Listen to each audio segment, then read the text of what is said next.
Vice President Robredo, but Moreno's campaign manager Lito Banayo points out it may be too late now for unity talks. I've been through so many efforts at coalition building, but there was so much treachery in these coalition talks. No, may usapan pero hindi naman tinutupad. No.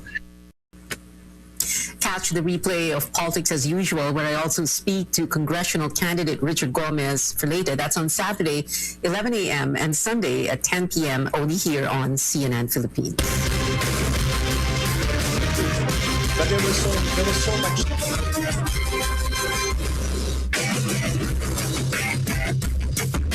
Officials deny a shortage in supply is pushing prices of food up. Now, this is happening at a time when motorists are spending more for fuel. Rex Remigio visits public markets to give us a check on food prices. Jig Palomero is buying some pork chop for his Tapsilogan Carinderia in Quezon City. His business has been at the mercy of fast-changing pork prices recently. Prices are higher by 10 pesos per kilo at Nepa Q-Mart this week than last week. He's now pondering if he should also jack up the price of his Tapsilog meal. Sinasabi naman namin, tumaas ngayon. Pag mababa din naman talaga ang presyo namin. Pag tumaas talaga ng 40 pesos, nag-up kami ng 5 pesos din. Pork retailer Tony Goto says the unsteady supply of pork may be causing the unstable prices.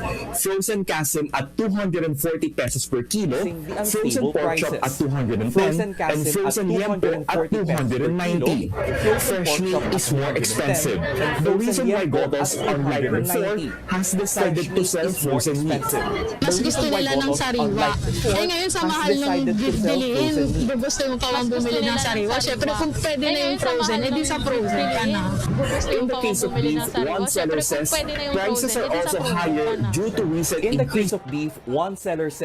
prices are also higher due to recent increases in gasoline prices, making the transport of cuts from the slaughterhouse to the wet market more expensive. From 290 in December last year, a kilo of beef now ranges from 300 to 320 pesos per kilo. And there is no shortage of customers. Siyempre tumatawad kasi mahirap yung buhay. Despite what's happening on the ground, Finance Secretary Sonny Dominguez denies there's a shortage of commodities. He says it's the anticipation of shortages that are driving up prices. Inflation, or the rate in rise of prices of goods, just jumped from 3 to 4% for March. Government statisticians are blaming the higher oil prices to the Ukraine-Russia war. The management of the supply is well within our mandate and well within our capability of doing it. The price of chicken, meanwhile, went down by 10 pesos from last week. But sales are also down, and retailer Maricel De Vera is clueless as to why, although there are bird flu outbreaks in some areas in the country. Hirap pa rin, hindi pa masyadong bumabalik yung dati. Fish prices are more stable, but sellers are also expecting these to go up during the Holy Week. For vegetables, the prices of carrots, ampalaya, and cucumbers are up, while that of cabbage, onions, and sayote are down. Rex Remigio, CNN Philippines. Up ahead, the fuel subsidy rollout will soon be back on track as COMELEC exempts the program from the election spending ban. And some senators thumbing down Health Secretary Francisco Duque's push for legislation that would make COVID-19 vaccination mandatory. Details next.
Welcome back to CNN Philippines. Good news for PUV drivers. The distribution of fuel subsidy can resume soon, even amid the election ban on public spending.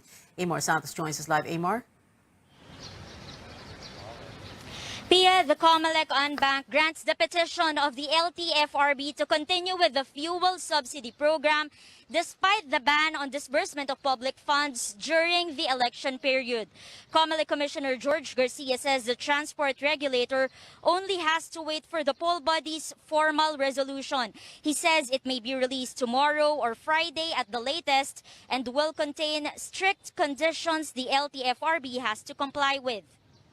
Kahit paano, this is now a notice to the LTFRB and to the different departments that you can now prepare the plan on how to properly implement the fuel subsidy. Huwag na po kayong mag-alala, lalo na po yung mga drivers natin, mga farmers, lalo na rin po yung mga tricycle drivers natin. Approve na po yan. The Comelec wants details on the distribution of the fuel subsidy, including the list of beneficiaries. More than half of the targeted beneficiaries were left waiting after the LTFRB suspended payouts last March 25. Over 100,000 jeepney and bus drivers have received 6,500 pesos in their Pantawid Pasada cards, while delivery service riders will get 4,550 pesos. Still, no list of tricycle drivers or the amount they will get. Back to you. Amor, any updates on the elections from Comex and Bank?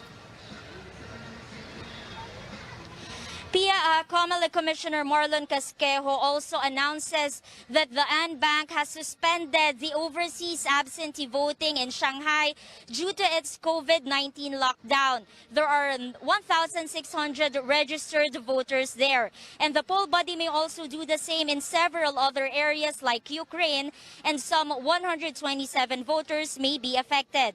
The Comelec also announced the creation of a task force contra fake news to go after individuals spreading disinformation. And while the Comelec has finished the printing of 67 million ballots, more than 224,000 were found to be defective and will be subject to reprinting. Back to you. Amor Santos there reporting live.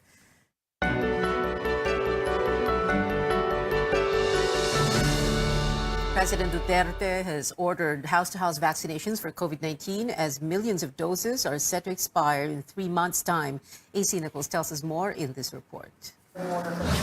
An advisor to the president recently revealed that over 27 million doses of COVID-19 vaccines bought by the Philippines will expire in 3 months. President Duterte says the government is not to blame.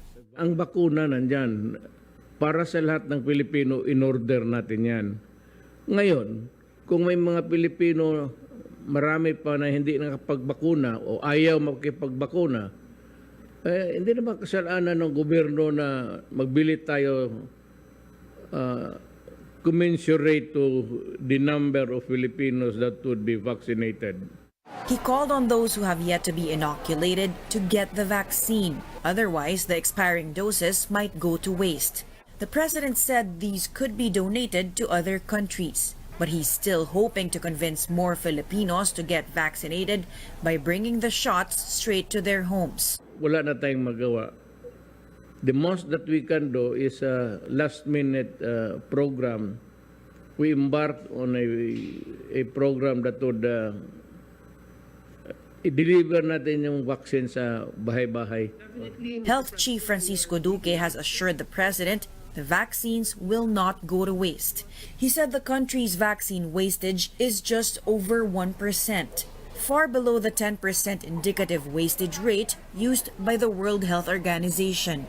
Yung po sinasabi nilang 25 to 27 million na mag-expire by July, ang tawag po natin dyan yung theoretical expiration. Hindi pa po ito expired kasi July pa yan. Magagamit pa rin po natin yan. The secretary said most of these doses were donated or bought by either the private sector or LGUs. At the same time, he recognized that authorities need to work harder to get more Filipinos inoculated against the coronavirus. Duque said national and local candidates can help by encouraging their supporters to get vaccinated. Dahil sila naman mga influencers sa kanila pong mga komunidad, maganda ikampanya din nila yung bakuna, Mr. President, para talaga whole of nation and whole of government approach tayo. According to government data, over 66 million have already been fully vaccinated. That's around 73% of the target population. But the coverage for booster shots remain low at 12.2 million. AC Nichols, CNN Philippines. Duque also wants Congress to push for legislation that would make COVID-19 vaccination mandatory.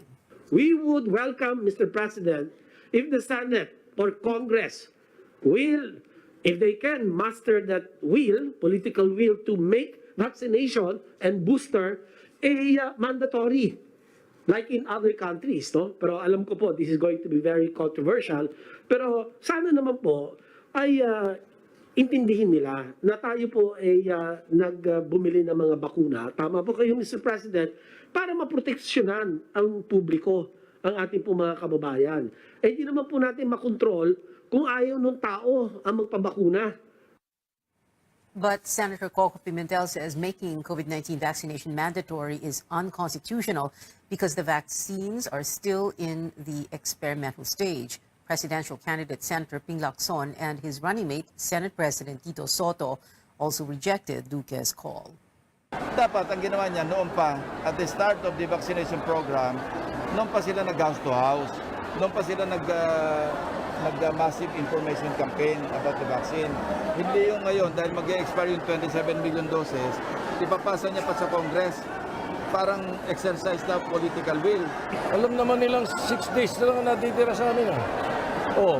Magko-convert pa kami into the National Canvassing Board. Anong batasan ang pinagsasasabi nila? I think medyo mileage na lang ng DOH yan. Nagpe-pay saving dahil ang dami nilang sinabit mula noong March 2020 hanggang ngayon. CNN Philippines has sought Duque's response to these remarks. Meanwhile, Filipino Catholics will be able to observe more religious traditions this Holy Week. One of the oldest churches in the country will be allowing other rituals for the first time in 2 years. But Caroline Bonkin reports adjustments are still in place for the new normal. Since Friday, devotees were again allowed to get close to the image of the Black Nazarene. But instead of the traditional pahalik, they can only touch the image and only after sanitizing their hands. No wiping of any fabric as well to prevent coronavirus transmission. Dahil nga para hindi tayo maging spreader at hindi po hangarin ng gawain ng Semana Santa ang maging spreader ng virus. Devotees don't mind the new protocols. Okay lang sa amin. Pinayagan na kaming makapasok sa simbahan. Dati nung pandemic, dyan na kami sa labas. Siguro naman, safe. Sumusunod pa rin naman ako sa protocol. Quiapo Church will also resume other religious rituals like the pabasa on Holy Monday to Wednesday. Naka-face mask pa rin tayo at yung physical distancing pa. Inalis din naman ng IATF yung curfew, so kaya pwede tayong 24 hours na open. Instead of the traditional procession, there will be a motorcade of the Black Nazarene's image on Good Friday, following the Traslacion route. No climbing or pulling of the carriage, no walking barefoot. Image replicas, which usually join the procession, will instead be paraded and blessed ahead this April 6th and 7th. So lahat po ng mga may imahen na nais po na madala dito sa simbahan, open po yon. Hindi pa tayo pwede basta-basta magsiksikan, kaya lalo na yung mga imahen, wag nang dalhin sa Good Friday. Kaya naglaan tayo ng 2 araw, madala na nila dito yung imahen nila. All these events will be streamed live. Priests and health officials discourage the practice of crucifixion, warning it can cause infection and blood loss. We request, kung may iwasan naman po, maari naman po tayo, katulad ng sabi kong, sumamba sa ating Panginoon sa ibang paraan. Hindi po yung para mag-inflict pa ng harm sa ating mga sarili. Jenny will be back in Quiapo for the Pabasa and Holy Week Mass. Magsisindi ako ng kandila niya para sa mga yumao namin sa namatay. While Sharina plans to hear Mass and then stay home with her family on Holy Week. Pandemic pa din naman, so I think most of the people will be spending their time at the beach. So kami, we just plan to stay at home. The Catholic Church asked the faithful for a solemn celebration of the Holy Week. Caroline Bongkin, CNN Philippines. A Catholic school that's been around for more than 100 years is closing its doors. The College of the Holy Spirit in Manila says it is shutting down because of financial constraints that were worsened by the COVID-19 pandemic. Stanley Gajeta has more. Alumni Victoria and Cora pay a visit to their alma mater one last time. While at the Commerce Building, they viewed the stained glass art piece by national artist Fernando Amorsolo while reminiscing about happy memories. We were having fun kasi wala masyadong classes. So mostly half day. But during the morning, talagang tight security, we cannot go out. We're always hopeful and we believe that God has a better plan for everything. It was equally sad for Winston when he learned he would have to leave his workplace of 20 years. Nagulat kami nung nag-start na yung pandemic. Yun, may mga haka-haka. Una, haka-haka pa lang yun. So hanggang naging totoo pala. The administration of President Rodrigo Duterte has approved the push for free college education in state colleges and universities. However, that also led to the closure of private universities and colleges like the College of the Holy Spirit. Some parents prefer to enroll their children in SUCs than in private schools. The COVID-19 lockdown saw sharp declines in the number of enrollees, making it difficult for the learning institution to survive serious financial losses. They tried their best. In fact, we formed a management corporation to try to, save the school for part. But then, I guess the Holy Spirit had other plans. Some of the Holy Spirit's notable alumni include award-winning journalist Sheila Coronel, peace negotiator Miriam Coronel Ferrer, former Security and Exchange Commissioner Teresita Herbosa, Eugenia Apostol of the Philippine Daily Inquirer, and investigative journalist Buma Cruz, to name a few. The school's last batch, comprising some 30 students, will attend the final graduation rites on April 20th. Malungkot kasi parang wala ka nang babalikan in the future na parang gagraduate ka na nga pero wala kang mabibisita ng school. According to alumni, the missionary of Sister Servants of the Holy Spirit intend to sell the school, but there's no prospective buyer yet. For now, the nuns will continue their mission to help poor communities outside the metro. Sure might not be here, but the Spirit lives on. It lives on in every heart of every alumni that was raised here. Stanley Gaete, CNN Philippines. Still ahead on Newsnight, more Filipinos have made it to Forbes billionaires list, but there's little change to rankings among the wealthiest Pinoys this year. And the Lakers trended after their devastating elimination from the NBA playoffs. This and more sports updates when we come back.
Welcome back. Forbes has named the world's billionaires this year, and real estate tycoon Manny Villar remains the richest Filipino on the list. The former Senate president is joined by 19 other Pinoys, among them ports tycoon Enrique Razon Jr.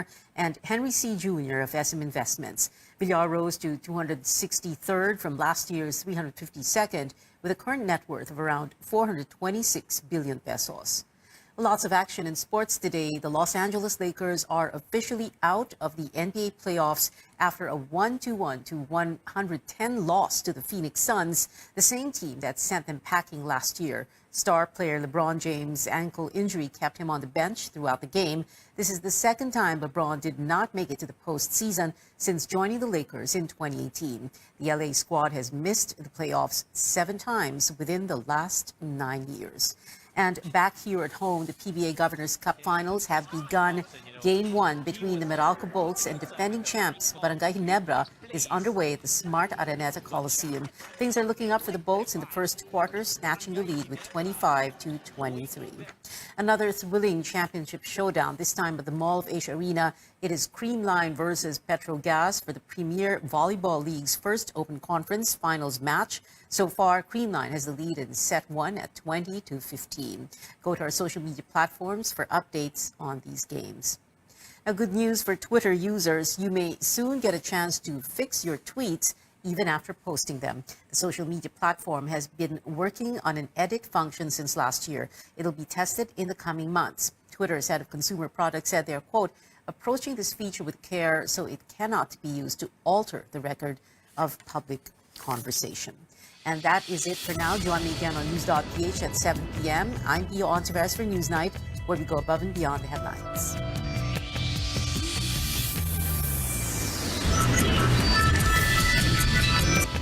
This program is brought to you by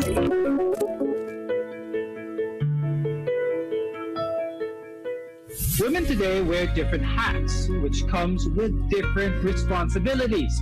So as we celebrate National Women's Month, we'll take a closer look at ways we can understand the health issues every woman should be aware of and the best self-care tips for women today. I'm Dr. Freddy Gomez, and welcome to MedTalk Health Talk on CNN Philippines.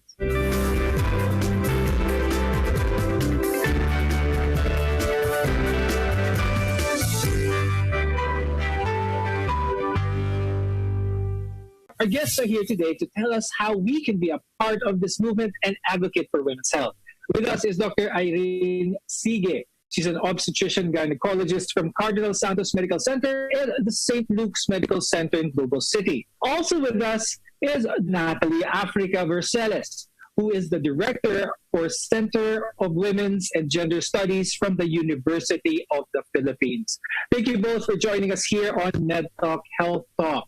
Now, there are several prevailing beliefs about women that can have a direct effect on their mental health as well as their physical health. But first, let's debunk some of these misconceptions. So let's start with the misconception that women are solely responsible for home as well as family. Ms. Napsi, could you talk more about this and this notion, and how does it affect the women of today? Yes, Dr. Freddy, that's actually a reality, not just in the Philippines, but across all countries of the world, perhaps, no? It really stems, the roots of this belief is what we call the theory of biological determinism. Just because it's women who are able to get pregnant, give birth, breastfeed, automatically it's assumed that they are naturally more caring, more nurturing, more patient, more altruistic, which results in them being assigned the bulk of what we call reproductive work or the care work that women do in households.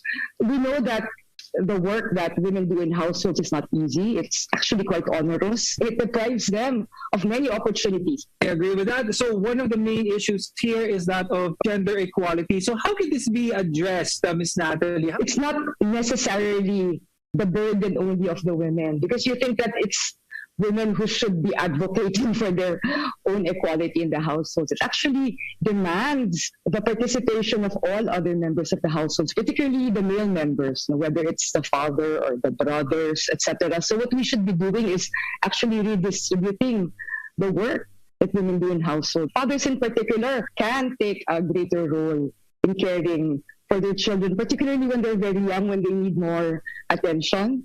So that's one way, and it's very actionable, is it not? I mean, men can just simply offer to assist women and to ask them, what is it that I can do to make your household chores easier for you? Do you feel that we've moved forward with this? Because nowadays there's less of a stigma with the husband or the male person of the household taking care of the child or doing things that would be commonly deemed as something that is solely for the woman to do. No, I find that among the younger generation of men, it seems more acceptable for them to take on more work in the household as compared to men from the older generation. But I'd also say it's very key that you pointed out how important the household is, because it is really the most basic unit of society. And if we want to promote gender equality, we should start in our households. And mothers in particular can raise sons who understand that it's not necessarily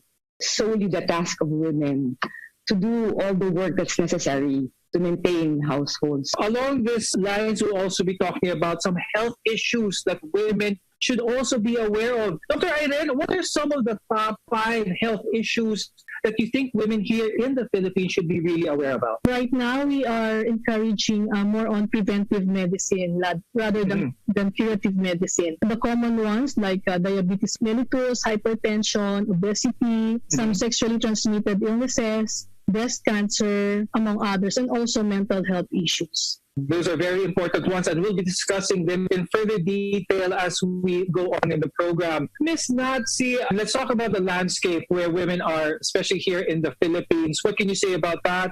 What are some of the challenges that women nowadays face, especially in the workplace? When we think of the workplace, you automatically think of an office. We're not. It has shown that the labor force participation rates of women are 28 to 32 percentage points lower than men's, which means that there are less women as a percentage of women who are of working age, who are in the labor force. So that brings us back to what we were discussing earlier about how women are still seen as primarily responsible for domestic work.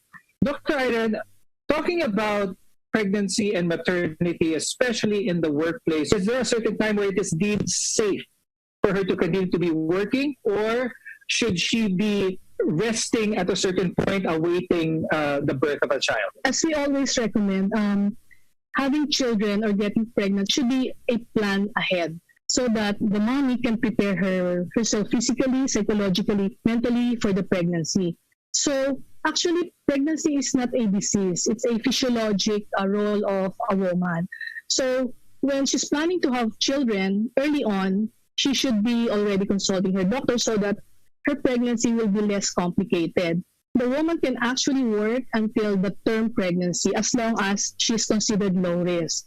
However, if during the prenatal course there's comorbidities like diabetes, hypertension, obesity, which will be determined in the prenatal checkups, appropriate recommendation on when to do bed rest, when can they go back to work, will be recommended by their OB-gynecologist. So the emphasis is on proper preparation before pregnancy, during pregnancy, and after delivery. That is definitely an important factor, especially for first-time mothers. Now, National Women's Month is a time to celebrate women's achievements, but it's also a time to raise awareness on issues unique to them.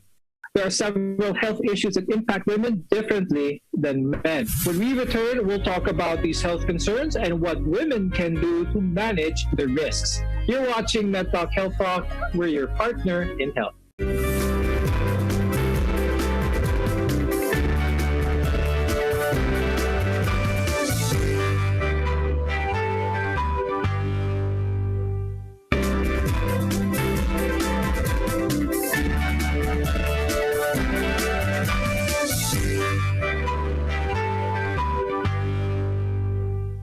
It's no secret that women have unique health issues that only women experience.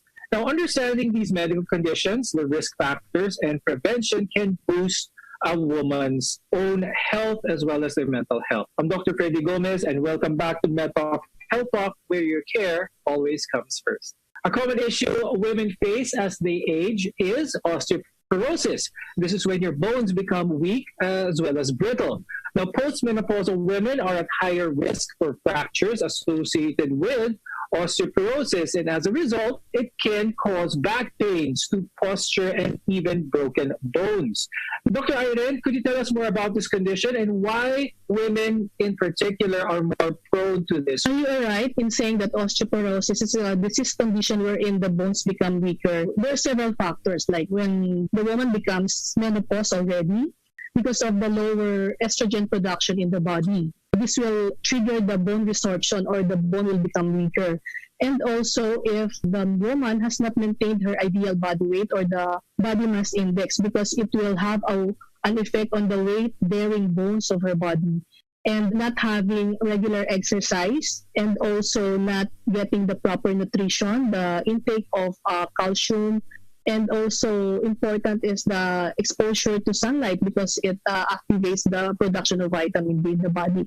And other medications are also causing osteoporosis. So it's important that they have to consult their family doctor to assess their risk for osteoporosis, especially when they're 50 years old and above. Now, another health issue really prevalent in women nowadays is breast cancer. The data from the health department shows that 3 in every 100 Filipinos will be diagnosed with breast cancer in their lifetime. Women with breast cancer often experience a predictable set of emotional as well as psychological reactions to their diagnosis. Ms. Natsi, what are some ways that women can deal with the anxiety and stress of worrying about a diagnosis of having breast cancer? It's so important to have a support system, because it's not something that you have to go through alone. And I find that women usually rely on very close family members or friends to help them through it. Because I think when you go through a devastating diagnosis and you're facing a threat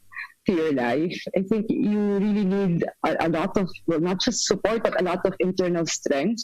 It's very important for women to feel that there are people they can turn to. You know, it also relates to how families should be more supportive of women. So hopefully in the household, we will have fathers and children understanding the plight of the women and doing what perhaps is necessary to unburden women of their responsibilities they carry on a day-to-day basis. One of the leading causes for depression for those with breast cancer is they claim that they lose part of their womanhood when they undergo surgical operations that need to remove that cancer. How can we uplift women who may feel depressed because of the need to remove certain parts of their body? Yeah, it's a very interesting question that relates really to the larger issue of how society objectifies women and sees women principally on the basis of their appearance. So for women to internalize that and lose what they feel is an integral part of their being is also devastating. As a culture, stop prioritizing beauty, start valorizing what is not considered as essential. People are more than their appearance. So for women to realize that a breast is just a body part, and it does not take away from who and what they really are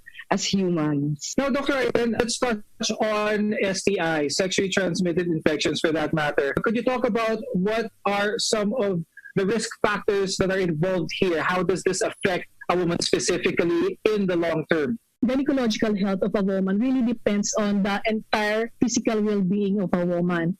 So to avoid sexually transmitted illnesses, of course, we emphasize on monogamy or monogamous relationship, because this starts from having sexual intercourse with multiple partners. And there are some protective measures that they can do when engaging in sexual activities with multiple sexual partners, but that should really be discouraged. There's condom or barrier methods and use of oral contraceptive pills. Ms. Natsi, when it comes to the choice of who should be using a contraceptive, is this based on a cultural nature, or is this more of a 50-50 decision on who will be adhering to that contraception? I will insist that all women of reproductive age should have access to contraception if they so desire, because we want to prevent unintended and unplanned pregnancies, particularly for teenagers. And as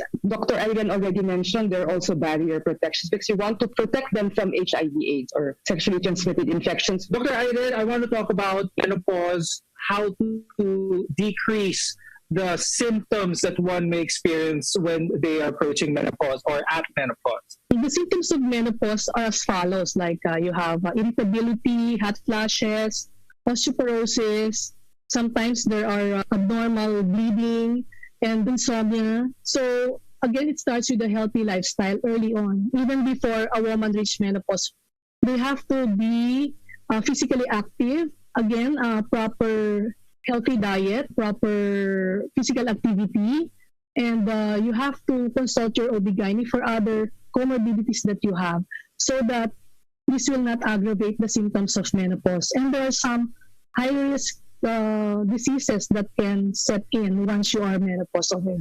Taking steps to prevent health issues is a great form of self-care. When we return, more self-care tips for women. Your health is our mission here on MedTalk Health Talk.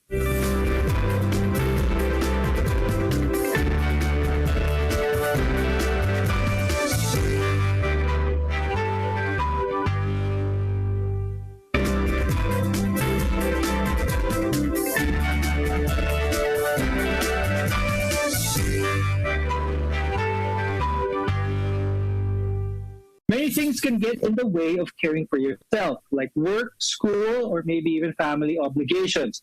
But when we take the time to care for ourselves, we're able to show up for others at our very best.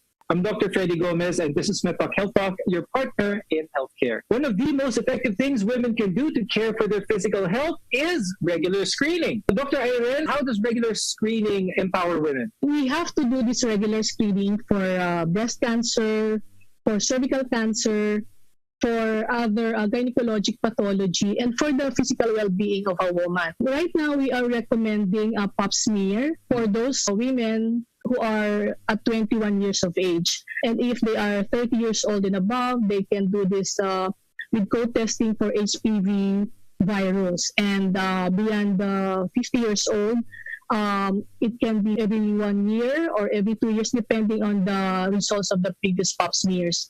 But they should be consulting their doctor, because some women just, get information from their relatives, from their friends. And so these are unreliable information, because this will help them detect early sign of cervical cancer. Now, for breast cancer, if they have risk factors like family history of cancer, early menarche or late menopause, late childbearing, above 30 years of age, or haven't had children, and intake of hormones or HRT, this will make them at risk for breast cancer. So they should be educated on and counseled on these women's diseases and be aware of the possible symptoms of a breast cancer. And for the other health issues such as diabetes, hypertension, just recently there are executive checkups, especially for working women. There are different panels of metabolic blood tests to assess the other functions, like for cardiac diseases, for the lungs, for the liver, all other metabolic functions. But I would also like to emphasize the adult immunization. We should not focus only to COVID-19 vaccination. We have still the flu vaccine, the HPV vaccine, the pneumococcal vaccine. We really have to emphasize also on adult vaccination. Now, Ms. Naratsi, comparing the Philippines with other countries in the world, what do you think are some of the biggest challenges that Filipinos face here in our country when it comes to quality at home, in the workplace, and especially, of course, the biases? If you look at the latest Global Gender Gap Report for 2022, our lowest scores were in political empowerment and economic participation and opportunity. Yung health and survival, educational attainment, good tayo eh. Dr. Irene, what advice could you give women, especially when it comes to their mental health, to be able to find a good medium ground when it comes to the pressures that society gives to them, but at the same time, still having time to recognize themselves? In the past 2 years, we have realized the importance of self-care, especially for women. So number one thing is for us to enhance our spirituality and sense of gratitude. Secondly, you have to stay positive. You have to declutter your life with issues that are negative, with relationship that does not give you joy, or any endeavors that does not give you joy. It's like decluttering your life. You can do the exercise, yoga, meditation, anything that will relax you and will give you joy. You can go into learn some arts and music. You can play the piano, painting. Approach your physical and well-being holistically. Now, of course, self-care also involves daily practices that make us feel nourished and happy. Ms. Nancy, what are some ways that women can cultivate self-care in their everyday life? I think what's important is the mindset. It's not to feel guilty. Because women tend to feel guilty when they do things for themselves, because they feel so responsible for so many people, in their lives. So start with that, okay? So would you take time off for yourself to do what makes you happy or what gives you pleasure? Yung sinasabi nga ni Doc Irene, what gives you joy? Then you should see it as something that you owe to yourself because of the work that you do on a regular basis. So we need to make space. It's something that you really need to do for yourself because you want to be able to continue to care for others. And in order to do that, you need to look after yourself. So yeah, find whatever makes you happy, do it, don't feel guilty, and make it a daily practice. But before we go, I'd like to ask Ms. Nancy if you have any message for all the women out there. I want to greet everyone a happy National Women's Month and exhort all the women in the Philippines to please love yourself. Okay, so take care of yourself and remember that we need to look after ourselves in order to look after others. Very well said. And Dr. Irene, do you have any message for our viewers, especially when it comes to women's health?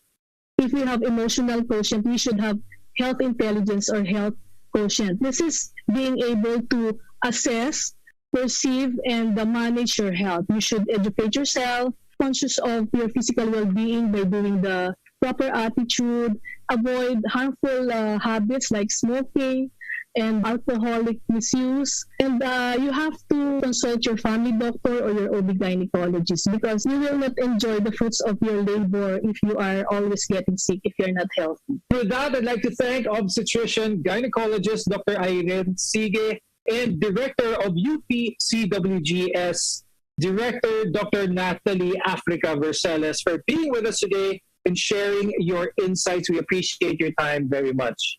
Remember, we all play a role in breaking the bias today. So let's celebrate women's achievement and together forge a gender-equal world.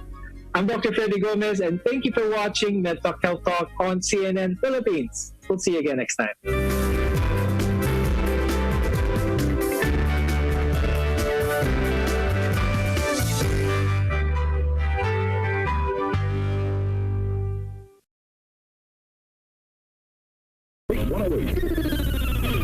Duplex Zamboanga, wherever you want it. We've got it covered in the Philippines' largest network. This is Radio Philippines Network. The power, the first, the leader.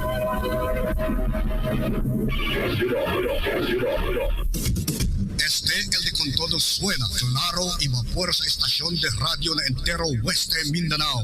RPN D-XXX Radio Ronda Zamboanga. D-XXX